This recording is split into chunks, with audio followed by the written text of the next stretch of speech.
তাই জন্য তুমি যেটা ধরবে সেটাই বানাবো।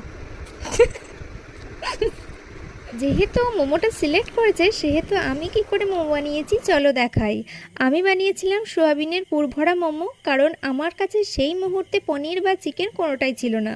মোমো বানানোর জন্য আমি নিয়েছিলাম পেঁয়াজ, রসুন, ক্যাপসিকাম আর গাজর। এগুলোকে খুব ছোটো ছোটো করে কেটেছিলাম, আমি হাতেই কেটেছিলাম। অনেকের যদি গ্রেটার মেশিন থাকে তাহলে খুব ভালো হয়। আর সোয়াবিনগুলোকে আমি হালকা গরম জলে খানিকক্ষণ ফুটিয়ে নিয়ে এরকম পেস্ট বানিয়েছিলাম।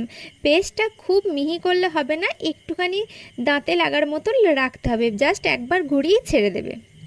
অনেকে কাঁচা এই সবজিগুলোর পুরভরেই মোমো বানায়, আমি একটু তেলে নেড়ে নিয়েছিলাম। প্রথমে কড়াইয়ে তেল দিয়ে তেল ভালো করে গরম হয়ে গেলে রসুন, পেঁয়াজ, ক্যাপসিকাম আর গাজরগুলো দিয়ে হালকা নেড়ে নিয়েছিলাম। তারপরে সয়াবিনের পেস্টটা দিয়ে আদা বাটা দিয়েছিলাম। অনেকে আদা বাটার জায়গায় আদা কুচিয়ে বা গ্রেট করে দেয়। আর সাথে দিয়েছিলাম সামান্য ঘরোয়া মশলা, সেটা দিয়ে একটু নাড়িয়ে হয়ে গেছিল পুর। এবার বানাবো ময়দার ডো। ময়দা বা আটা দিয়ে যে কোনো জিনিস যদি খুব নরম পেতে চাও সেক্ষেত্রে আমি একটা টিপস দিই। ফুটন্ত গরম জলে নুন দিয়ে আটা বা ময়দাটা দিয়ে হালকা একটু মেখে রেখে দাও, তারপর ঝুলিয়ে গেলে একটু ভালো করে থাসলেই ময়দাটা মাখা হয়ে যাবে। এক্ষেত্রে তুমি যেমন করেই রুটি, পরোটা বা মোমো বানাও না কেন, তার পরের দিন পর্যন্ত রুটি, পরোটা বা মোমো থাকবে একদম নরম তুলতুলে।